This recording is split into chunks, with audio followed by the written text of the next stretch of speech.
Greetings, my name is Tiffany Harmon, and I am presenting on Education 820 course, Leading Schools in the 21st Century, Franklin University, Dr. Rachel Apple.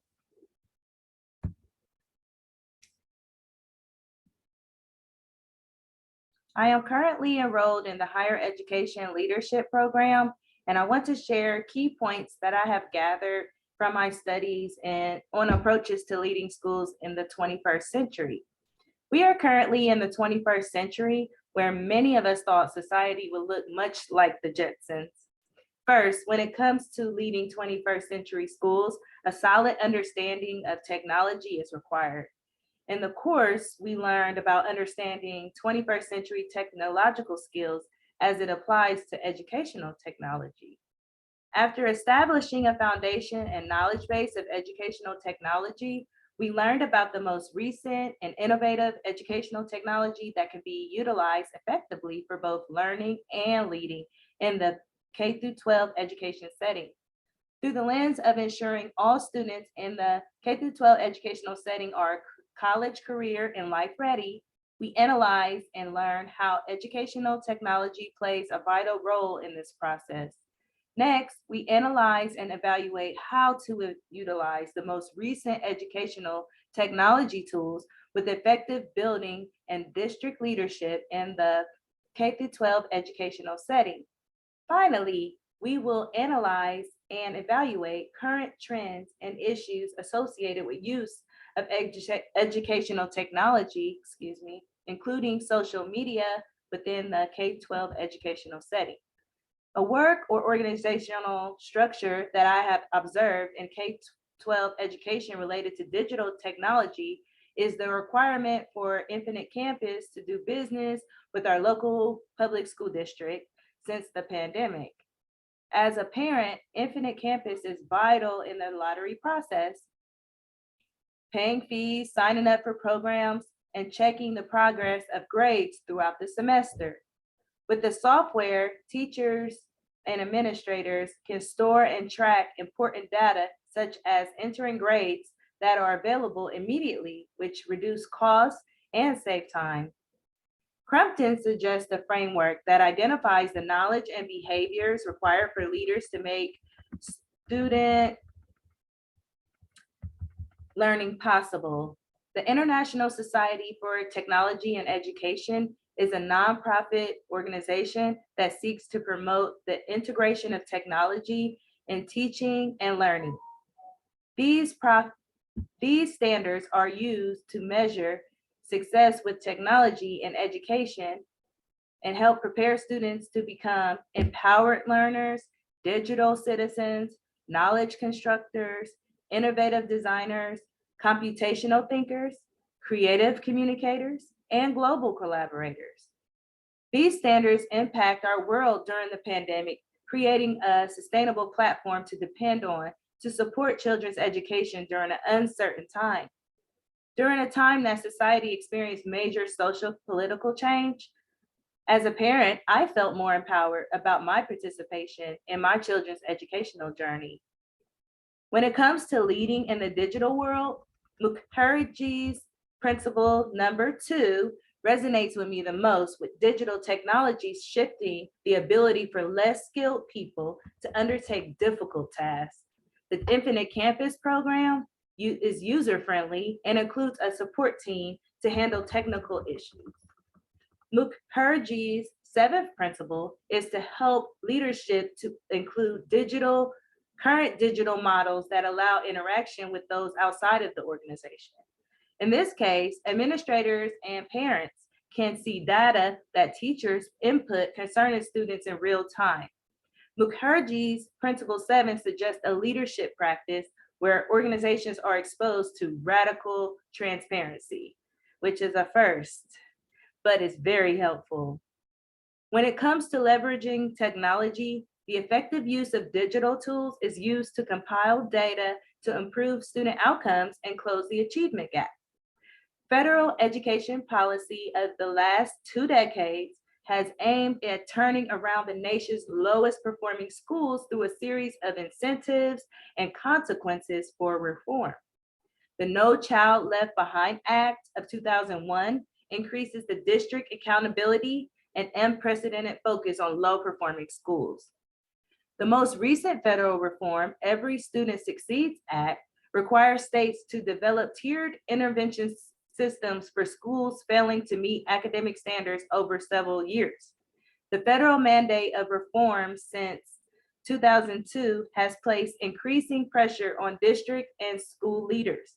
When it comes to education, the term turnaround denotes quick and dramatic change, and federal reforms often require significant improvement on yearly reporting metrics. Research supports focused attention on improvement for up to 3 years before measuring the success of these strategies. One way to conceptualize the phenomena of turnaround within a system is through Fullen's framework of tri-level reform. This framework proposes a theory of change in which all levels within the system, through what Fullen refers to as permeable connectivity, which he defines as two-way interaction, communication, and mutual influence. Teachers are empowered to bring about change to student outcomes and teacher performance using data when they are involved in all stages of the process from the top down. Drawing from Fetter's 5 C's of leadership, our work in 21st century schools depends on collaboration, communication, critical thinking and problem solving, creativity and innovation, and compassion.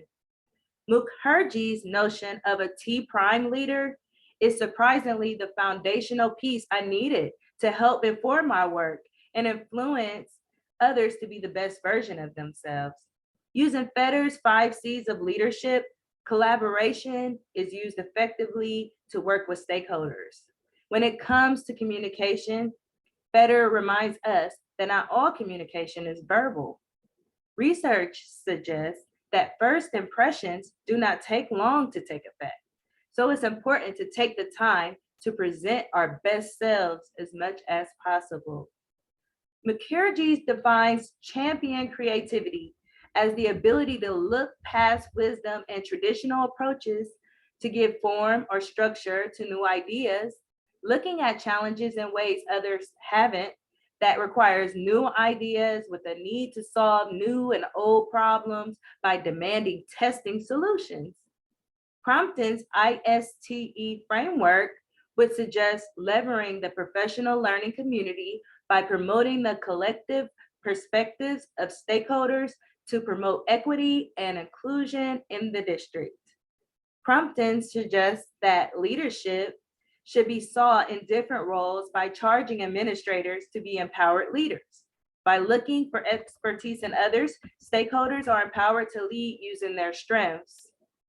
All leaders are informed by research in order to make those decisions. According to a 2018 survey of K-12 chief technology officers from the Consortium for School Networking, student data privacy and security are top priorities. 68% of respondents said that these issues were more critical than years before. Becker and Levin suggest that public school administrators understand data privacy and security issues, and sitting and our aspiring school leaders need to understand that nature and scope of cybersecurity incidents. Best practices for information and cybersecurity in school systems and protocols for responding to breaches of security. Our public school district enforces an acceptable use policy and internet network safety regulation for students and staff that requires them to be allowed to access a school computer system, a network, and the internet if we sign a consent form. The internet network usage from the district provides access to a school computer systems, computer network, and the internet for educational and work-related purposes only to foster 21st century thinking skills and encourage responsible digital citizenship. The district utilizes safety measures regarding access to the internet through district computers that include the use of a software filtering program, which restricts the students' and district employees' access to harmful materials that are very harmful for minors.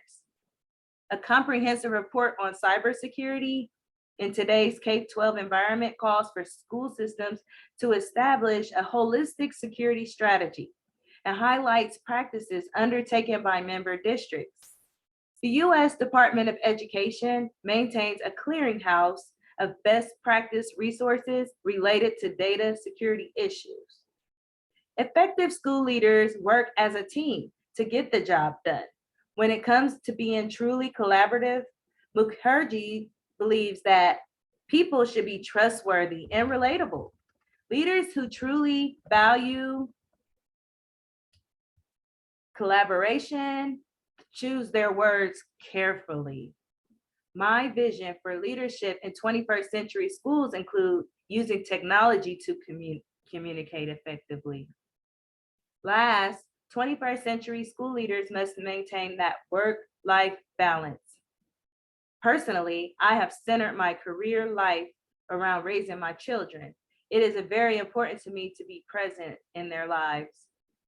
My plan to work towards my 21st century leadership vision as a producing leader of creativity is to understand that society is volatile, uncertain, complex, and ambiguous, and that digital technologies interact with these conditions in very specific ways. A producing leader values knowledge, imagination, fast learning.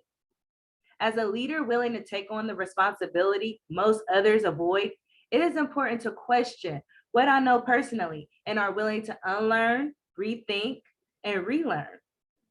When it comes to working as a team, it is important to select those who are always willing to learn. 21st century leaders are inclusive, empathetic, and attract diverse, creative people, building cross-cultural trust and make efforts to connect people. Thank you so much for the opportunity to present today.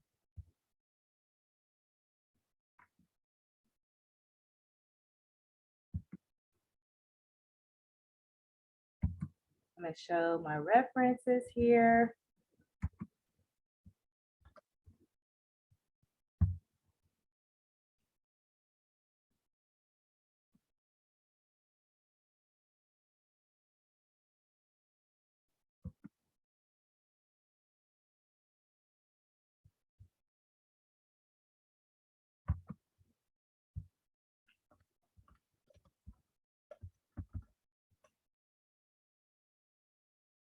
Thank you so much for the presentation.